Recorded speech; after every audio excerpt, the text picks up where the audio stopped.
Thank you. સ્વાગતમ સુસ્વાગતમ આપ બધા young બ્રિગેડિયરનું અહીં રેડિયો રાજકોટ 89.6 FM આપનું હાર્દિક સ્વાગત કરે છે. તમારો મત કેટલો કિંમતી છે કે ખોટો માણસ એનાથી ચૂકાવો પણ ના જોઈએ અને સાચો રહી પણ ના જવો જોઈએ. અને આ લોકશાહીની અંદર સૌથી સારામાં સારું જો કોઈ હોય ને, બધા દાનમાં કોઈ શ્રેષ્ઠ દાન હોય ને તો એ મતદાન છે.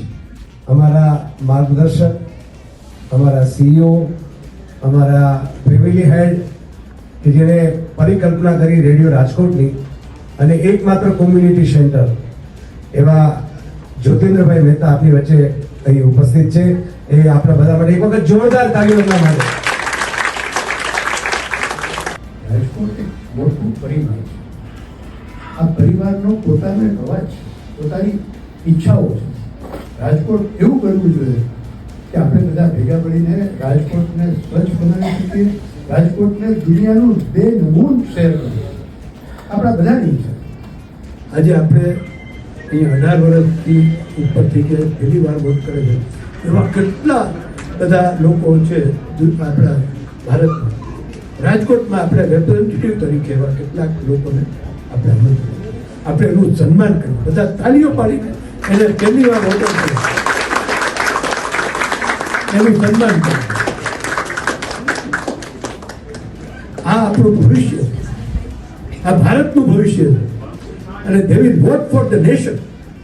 આખા સમગ્ર વિશ્વમાં એકમાત્ર લોકશાહી દેશ એવો છે સંજય ઈથોડ કે આપણે we are going to reach 100 crore voters, 100 crore voters. એટલે ચાઇનાથી બીજું કોઈ પોપ્યુલેશન આપણાથી વધારે છે જ નહીં. 100 કરોડના વોટર્સમાં એટલે આપણે ચાઇનાને બી પોપ્યુલેશનમાં ઓવરટેક કરી લીધું. પણ વોટર્સની વાત કરીએ અને ચાઇનાના ટોટલ પોપ્યુલેશનની વાત કરીએ, the only and only country કે જ્યાં આપણા કરતા વધુ પોપ્યુલેશન છે. તો દુનિયાના તમે આખું યુરોપ લઈ લો, તો એના કરતા આપણે ત્યાં વોટર્સ વધારે છે. તમે એશિયા સિવાયનો કોઈ પણ કોન્ટિનેન્ટ લઈ લો, we have more waters than any population of any of the continents. સૌપ્રથમ તો આટલી મોટી સંખ્યામાં નવા મતદારો એને જોઈને ખૂબ ખુશ એટલે થાવ છું કે અત્યારે વોટ્સઅપ ફેસબુકની દુનિયામાંથી તમે આગળ રહી અને અહીંયા અવેલેબલ છો ને એટલા માટે તમારા માટે જોરદાર તાળીઓ થાય છે.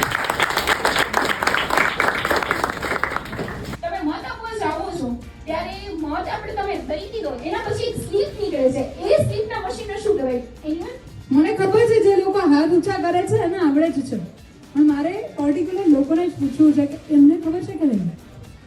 એક્ઝેક્ટલી રાઈટ આન્સર છે 4th જૂન. दो हंसी आंखों से मुलाकात हुई सरे राह, सांसें थमी कदम रुके आंखें मिली सरे राह.